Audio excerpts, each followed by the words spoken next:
A very warm welcome to StudyIQ. I am Prashant Mawani and today we are going to discuss, or you can say analyze, Iran nuclear deal. But before moving ahead, please allow me to introduce all of you to our pen drive and tablet courses. Now, StudyIQ has different pen drive and tablet courses for SSC, bank, UPSC and other government exams.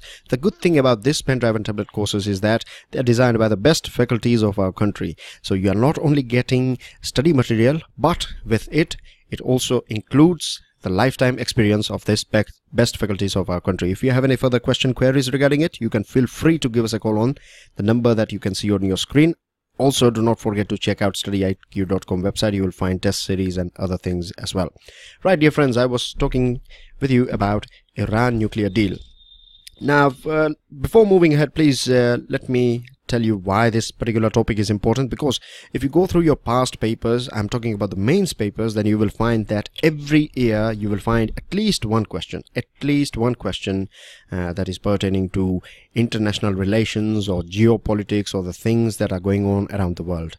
Now, this thing is one of the biggest thing that is taking place. It is going on for the longest period of time, and again it is in news. The second thing is, if you go back to your prelims paper, then you will find that many a times, like a couple of years ago, there was a question regarding this area, that is the South China Sea. From last 2 years, you find questions regarding this part of the world, like which country is a landlocked country, or which country is having, or it is on the border of this Mediterranean Sea. And the reason why they ask you is because these are the topics, these are the countries that were in news for the longest time. So they want to check whether you know geography of this country or not. Because once you know the geography, if you understand the geography, then you would be able to understand the things going on around these countries. The other thing is that you can also be asked in your interview as well, like your opinion on Iran nuclear deal, or they may ask you like analyze it, present your view from India's perspective, etc., etc. So in short, what I'm trying to say is that this topic is one of the most important topics. So I would request, in fact, all of you to pay your attention to this one. Now, let's start with locating Iran. Now, here is India, and as you can see, if you go to the western part, or you can say West Asia, then you find a country called Iran. If we zoom this map a little bit, then we find Iran is here. Then there are other important items, as I told you, that regarding your prelims. Then let me show you one thing. See, generally speaking, you'd be aware about this thing, that this part of the world is famous for oil, isn't it? And all these countries like Saudi Arabia, Yemen, Oman, then UAE, everyone deals with oil. Kuwait is there, Iraq is there, etc., etc. So all the oil is transported using this waterways, that is Persian Gulf. This is one of the most important waterways in terms of oil transportation, and to enter Indian Ocean it has to pass through this place, and this is known as Strait of Hormuz, right? Remember, this portion is known as Strait of Hormuz, and it connects Arabian Sea, or you can say Indian Sea, with Persian Gulf, or to be more specific, Arabian Sea with Persian Gulf. So this is a thing that is important for your prelims examination, so keep this in mind as well. We'll talk about what are the history and political situation going on in this part of the world, but let's start with the roots of nuclear deal or nuclear history of Iran. If we go back to 1950s, then we find that the relationship between United States and Iran were quite wonderful, right? They were breaking breads with each other, you can say, and they were, in fact, it was the United States who offered Iran with nuclear reactors. Of course, it was for power production, it was not for making bombs. And later on in 1968, Iran, in fact, signed non-proliferation treaty as well. Now, if you don't know what NPT is all about, then let me briefly tell you. Proliferation basically means, if you have, say, for example, 5 ball pens in your pocket or in your bag, then suddenly if you increase the quantity of your ball pens, say up to 50 or 100 next morning, so we can say that you have proliferated ball pens. In the same way, non-proliferation treaty means that you will not increase the arsenal of nuclear weapon. Of course, it is expected that you will not indulge yourself with nuclear weapons, but even if you have, then you will not proliferate it. So that's why it is known as non-proliferation treaty. Then later on, there were some ups and downs. The relationship between these two countries, the Iran and USA, were not good. There was a Iranian revolution that took place in Iran, and the embassy of United States was attacked, and after that, since then, the relations have deteriorated. Now, later on in 1880s, if we go to this period, between 1880 to 1888, and here we are talking about the major milestones that changed the things around this part of the world. So there was a war between Iran and Iraq at that point of time. Saddam Hussein was threatening, or he was saying that let's make some nuclear weapons and then we can delete Iran from the map of the world. So Iran was a bit afraid about the things that were going on, or the way Saddam Hussein was misbehaving, so they decided, like, let's go ahead with having our own nuclear weapons. So it was decided in 1984. And if we go through the report of New York Times, which is one of the most reputed newspapers in the world, New York Times says that it was Abdul Qadir Khan, who is considered as the father of Pakistan's nuclear weapon, who provided technological and all those sort of supports to Iran in making nuclear weapons. So it is starting from 1984. One reason is Iraq and the situation going around in this part of the world. The other thing is that after that, there are other reasons as well, and I am of course going to discuss that thing with you as well, but let's quickly go through this timeline. Now, between this period 1984 to 2005, roughly speaking 20 years period, things were going up and down, and finally there came a president who was a bit aggressive. I would say not bit aggressive, very aggressive. His name is Mohammad Ahmadinejad, right? He was if you look at him, you won't find him aggressive at all from his face, but when he speaks, he was very aggressive. In fact, in United Nations Security Council, he clearly said that they are going to wipe off the map of Israel. That means they are going to entirely destroy Israel with an attack. They said that anything regarding Holocaust and all these things are mythical, and he also openly said that we will go ahead with nuclear program, do whatever you can and stop us if you can. This was the position or the posture that he was carrying, this new president. And the other reason, apart from this Iraq issue, if you go back to the society, if you go back to the religious history, if you go back to the economic, if you go through the whole economic scenario of this part of the world, then you find that there has always been problem between two different groups. Now, of course, they are Shias and Sunni, and they both are following Islam, right? These are, you can say, that two branches of Islam. So here is your Shia, and here is your Sunni people. So this is the group here, and they are fighting with each other since the death of Prophet Muhammad that took place 1400 years ago. After passing away of Prophet, these two groups started discussing about, and they started clashing with each other regarding who will succeed the Prophet. And interesting thing is that they do agree that there is one Allah or one God. They do agree that Prophet Muhammad was messenger of Allah. They also follow the 5 pillars of Islam. They also read Quran. But the problem starts when it comes to the interpretation of Quran. This is one of the main things. They disagree with the interpretation, and that is the reason why they are having this sort of religious issues with each other. Now, as I told you, and I'm sure you would be knowing about this thing, that this part of the world, right, these countries are rich in oil. So what happened earlier on, they used to trade with dates and other things like pearls and other sort of things, and they used to purchase food items from other countries.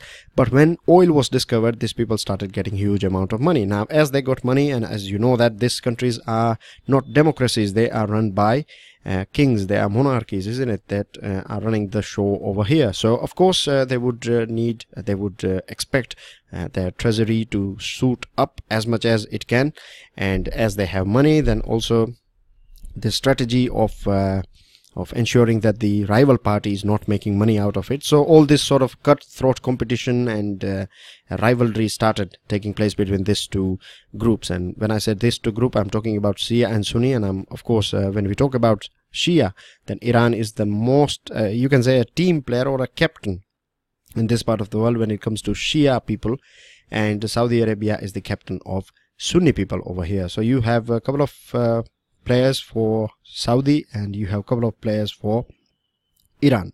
So this is the thing that is going on over here. So this is basically, this is a rivalry that was started with religion. Now it is more about economy, and there is another country that has nothing to do with religion, but it is in fact a totally different religion known as Judaism, right? Jew people live here in Israel, and they have a sort of hostility, or the relation between Iran and Israel is not good at all. And everyone knows that Israel has developed a nuclear weapon, and it is, and many point of time, it has threatened Iran as well. And this is the reason why Iran thought, like, after, you can see this, one reason is that religious issues going on with Sunni people. Then you have Israel on one side, and the past history of this Iraq war. And they also find that if you have nuclear weapons, once you have nuclear weapons, then you can throw your weight to these Sunni countries. So this is the reason why it started, or it decided to go ahead with this sort of nuclear weapons. Now, we were talking about Shia and Sunni people, so you can see here you have Iran here, then you have Iraq. Iraq earlier used to be run by Saddam Hussein. Saddam Hussein was Sunni, but after his fall, after United States uprooted him, the Shia faction came into the power, and then they started taking revenge with the Sunni people. Then you have Syria, where you have Bashar al-Assad. It is again supported by Iran. And then you have other countries here like Saudi Arabia, Yemen. There are issues going on in Yemen as well. And it was run by a Sunni president, but because of security reason, he escaped to Saudi Arabia, and it was taken over by the rebel group that is supported by Iran. So this is the situation that is going on in this part of the world. And what happened later on, where we were talking about Ahmadinejad, right, in 2005. So Iran basically declared that the world came to know that Iran was producing nuclear weapons. It was engaged in nuclear activities. So sanctions were applied on it. Sanctions were applied by United Nations, right? And we know that United Nations, even today as well, United States of America, that is USA, has the biggest say in UN, because it is a country that is providing or contributing huge amount of money for the running of United Nations. Apart from that, it is one of the strongest nation, or you can say the most powerful nation in the world. Then you have European Union, and we know that they are all friends of, they see USA as their leader. So whatever USA is saying is been done by European Union, and together they can run this United Nations. So sanctions were applied on this country of Iran. And what sanctions is all about? Sanction basically means that there is a sort of ban. You won't be allowed, or any country, once it is approved by United Nations, so no country would be allowed to sell any sort of say for example arms to Iran. You would not be able to supply them precious metals. You won't be able to purchase oils from them. You cannot supply oil to them. In case of Iran, they don't have that many refinery facilities, so they send their crude oil to India, and India in turn sends their finished product back to them. So this is not allowed. Banking transactions are not allowed. The people of Iran, their properties that is there in overseas is freezed, right? Their assets is freezed. Their people face travel bans and things like that. So in short, it is a method of ensuring that this particular country is isolated, and economically and financially it is going through. It is a sort of a method of keeping a country in a corner and ensuring that it is not developing or doing any sort of this sort of activities. So this is the things. This is the thing that was done by USA, UN, and EU. And this basically started at that point of time when the sanctions were applied. The people of Iran were so excited. They said that it's fine, we are patriotic, we will stand with the country, etc., etc. But as it happens with any revolution, after a couple of years or after a time period, things will calm down, and then they will realize the things they are losing, etc., etc. Because you know that with a hungry, empty stomach, you cannot win a war, as they say. So same thing applied here as well. There was a sort of for the longest period of time, there was a sort of rise in inflation. The necessary items like medicine and food items became very expensive. Iranian government was not having that much money, so it started taking all these measures of not spending that much money after unnecessary items. And this led there was a sort of environment of protest that was taking place in Iran. And finally there was a demand for change, and again in 2013, right, from 2005 to 2013, there was a rise of protest, and finally there was a need for change. So in 2013 there was an interim deal between EU, that is European Union, United States, and United Nations. They provide some sort of relief, and this relief was provided because now there is a sort of change of guard. In 2013, there came a new president. His name is Hassan Rouhani, and when he was campaigning, he promised that he is going to end his country's international isolation. That means he will try that this sort of sanctions are removed from Iran, and he will ensure that Iran is integrated with other countries and it should enjoy all the things that other people are enjoying. So this was the promise, and people were fed up with all these sanctions and things like that. So things started, the wheel came in motion. Iran and other countries, the countries who were interesting, or you can say that the stakeholders started discussing this nuclear issue with each other, and it took 2 years, right? 2 years of rigorous discussions. And if you have followed newspapers or current affairs between 2013 and 2015, then you will agree with me that every 10-15 days you find, at least every 10 days at least, you will find one item in your international page regarding nuclear deal of Iran, because this is such an important thing. As you know that it is oil and other things are associated with this thing. So any sort of problems that were going on in this part of the world were directly impacting India as well, because we know that 80% of our energy, oil and other things, are imported. So if West Asia is not doing good, if there is a sort of political problems going on over there, then the prices of petrol will go up, and so the inflation as well. So this was the thing. And for 2 years, rigorous discussion took place. And let me add one more thing, and this is very important for your prelims, for your understanding, and for this topic. It is one of the root thing, right? It is a base of this thing. You have to understand that the whole discussion took place between altogether 7 countries. Here you have 5 plus 1, so you have 6 countries here, and the 7th one is Iran.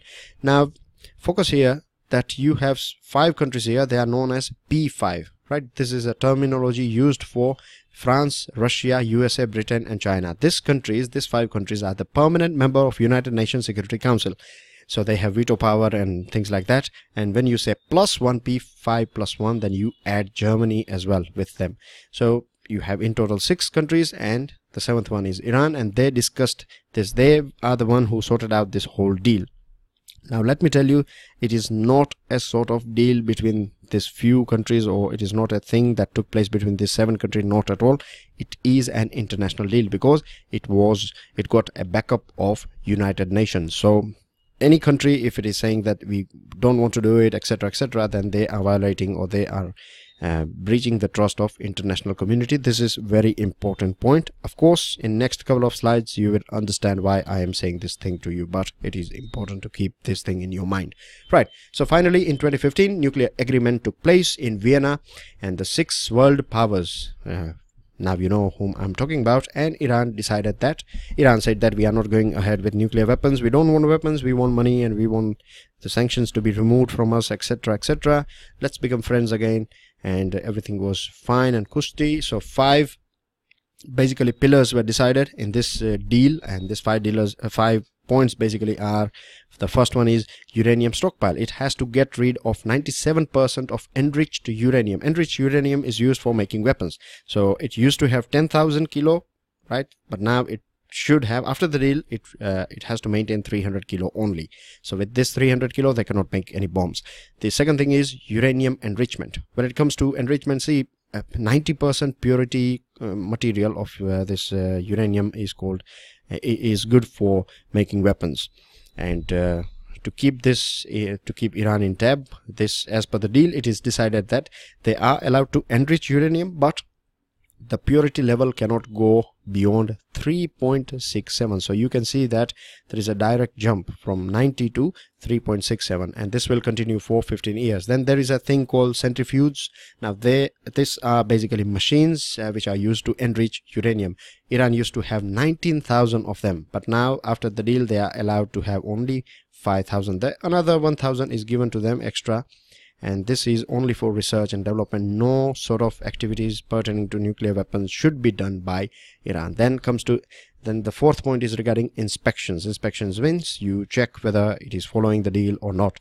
So United Nations inspectors are allowed to have free access to any nuclear sites. You can see here a couple of sites are named here. Please help yourself with the names. You have Fordo, you have Natanz, then you have Isfahan, and the other items as well over here. And even if there is a sort of military side, then this United Nations inspectors will be allowed to go there for a sort of checking, right? They can go there anytime. But there is also a sort of criticism going on that Iran is allowed to challenge the request for access as well, and it can take, say for example, 24 days if Iran is challenging a sort of access request by this United Nations inspectors. So critics are saying that this will give them enough time to hide all this sort of activities if they are doing any. It will give them enough time to do this. But so far everything is good, and once these 4 conditions are met, then sanctions will be removed, right? USA, EU and UN will remove this economic, financial and energy sanctions from Iran. So in 2015, this is the time when everything was okay, or everything started coming in line. In 2015, this joint comprehensive plan of action, this is again an important thing for you. JCPOA, when you hear this term, or they may ask you a question in prelims that joint comprehensive plan of action is pertaining to, then you should know that it is pertaining to nuclear deal that took place between P5+1 and Iran. The other thing is that when you're writing mains answer, then as well at that point of time you have to be specific, right? When I say specific, I mean to say that if you remember, if you can keep this thing in your mind, and if you write it, then it will fetch you extra marks. That means what you are saying, you know exactly what you are talking about, so it proves that thing. So remember this JCPOA. So in 2015, it was decided that this JCPOA will ensure that everything is peaceful and everything is in line. And finally, it was in 2016. This was basically adopted in 2015, but it was in 2016, January 16, 2016, this JCPOA was implemented, and it was implemented after International Atomic Energy Agency, again a very important agency. It is a watchdog. It ensures, it keeps a watch on nuclear weapons. So it gave a certificate, it gave its verification or green signal that Iran is behaving well, it is following all the rules and regulations decided by the agreement, so there is nothing to worry about. And then the USA checked this verification statement, and it said, okay, we confirm that everything is fine. So finally this sanctions were removed from Iran. So since then, it is feeling the people of Iran are quite excited, and they are happy about what's going on. Means till now they were happy about, since 2016 till now. Now if we go back to West Asia, and if we see like what are the things that were taking place simultaneously over in this part of the world, and it is important to go through this thing, because if we don't go through these items, what took place somewhere between 2011 and the current situation, then it would be I must say it won't be holistic approach, you know. That's the reason I'm including this thing, or why we are going back to West Asia. Now since 2011, there is a sort of uprising going on, or the uprising started, and it was about democracy, it was about right, and this started spreading in different part of Arab world. And America and Iran, we know it very well, for the longest period of time they are not having any sort of friendship with each other. But in 2016, during the Obama era, these two countries suddenly started talking and agreeing on many issues.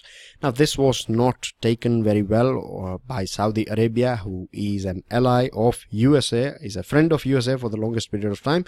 And it said that if you are doing anything like this, if you are talking with them, then you are committing a biggest mistake, because these people are not, you cannot trust them and things like that. And Israel, again a friend of USA, was having the same stand. Then there is then at the same time there are other issues as well going on, right? I'm showing you a big picture, multiple things are taking place. This is not it is not happening between a family, it is happening in a world. So practically you find that there are different things taking place in different areas. Like if we talk about Syria, Iraq and Yemen, as I told you, that if you say Syria here, right, then Bashar al-Assad is here, and the Western countries, they don't want his regime, they want him to step down, and because of that Syria is facing problem for the longest time. But Iran, as you know, it is a Sunni country, a Shia country. Iran is supporting, it is providing money, it has spent billions of dollars after Syria to ensure that this man called Assad stays in the power. Apart from that, if we focus on Iraq, if we go back to Iraq, then you know now that after Saddam Hussein, it is the Shia people who are running the show over here, and again they're sharing friendship with each other. And Iraq, there was a USA was interested in Iraq, and then you have Kurdish referendum that just took place. ISIS people, they were not happy. Means they say that after Saddam was removed, this Iranian or this Sunni people started, Shia people started taking vengeance or taking revenge on Sunni people, and because of that we are going to take revenge on you. That's what ISIS is saying. But all the countries together, these Arabic countries, even the Sunni countries and the Americans and their friends are fighting ISIS, because we know what they are doing, isn't it, over there. Then you have Saudi Arabia. Recently they have cut off ties with Qatar. Qatar was a country that was an all-time friend of Saudi Arabia, but now it is in Iran's team. So all these countries, Sudan and Egypt and Yemen, they have decided not to speak or not to have any sort of diplomatic relation with Qatar. The relation between Turkey and Europe is also getting a bit bitter now. You know about Saudi Arabia and Israel. They both are against Iran because of many various reasons. And finally, these things were not enough. Then we got, in 2017, we got Mr. Donald Trump. We know how he works. He has his own way of taking decisions. And that's what happened in September. That is, we are talking about 15-20 days ago. In United Nations General Assembly, he clearly said that he threatened. He said that he is going to cancel, or he is going to withhold the certification of this nuclear deal. Now, remember I told you, and here as well you can find that this is not a deal about any particular country. It is not a thing that took place between 6 countries or 7 countries. It is a United Nations resolution. It belongs to international community and not to any one country. But he has said that he is going to cancel it. He is not going to certify it. What happens is, as per the terms and condition, every 90 days he has to give a green signal that okay, everything is fine. He has to give a sort of certification, and the next deadline is 15th October. You know, we have what, 10 days to go, and he is crystal clear that he is not going to change his decision. What he is saying, he is saying that this deal is a biggest embarrassment that we can have, like USA can have, and he is also saying that the things that are written in the deal, the terms and condition, as per that, Iran can easily produce weapons in next 5 years. So now, if he does not give a green signal, then this certification issue will go to the Congress, that is the Parliament of United States, and they will have somewhere around 60 days to decide whether they should give it a green signal or whether they should apply some sort of fresh sanctions on Iran. Now there is another group as well, you can say stakeholder, and it is also known as E3. Now remember, this is important for your prelims. E3 stands for France, Germany and UK. Recently Germany went through elections, so Angela Merkel, the Chancellor of Germany, was not able to speak with Trump, but France President and Prime Minister of UK, they visited and they met Trump, and they tried to persuade him, but they were not able to have any, there was no fruit out of this meeting. So now the European lobby is trying to, European countries or European powers are trying to lobby Congress. They are trying to persuade Congress to not apply any sort of sanctions and keep the deal as it is, because Europe as well is having now it has started after the sanctions are lifted. They are having good relation with Iran. Their bilateral trade, you can say, has clocked $12 billion in last 6 months. So things are going on good. Apart from that, Europe is also saying and arguing that there is no sort of breach by Iran. They have not breached the agreement, so there is no point of cancelling this thing. And Iran has also said that they are not going to renegotiate, or there cannot be any sort of renegotiation. We have suffered enough. We are not going to do this thing. This is not acceptable at all. Then we know the relationship between United States and China. We know the relationship between United States and Russia. And at present, it is seen that these two powers, China and Russia, are working together, or they are a sort of partners, or they share a sort of feelings with each other.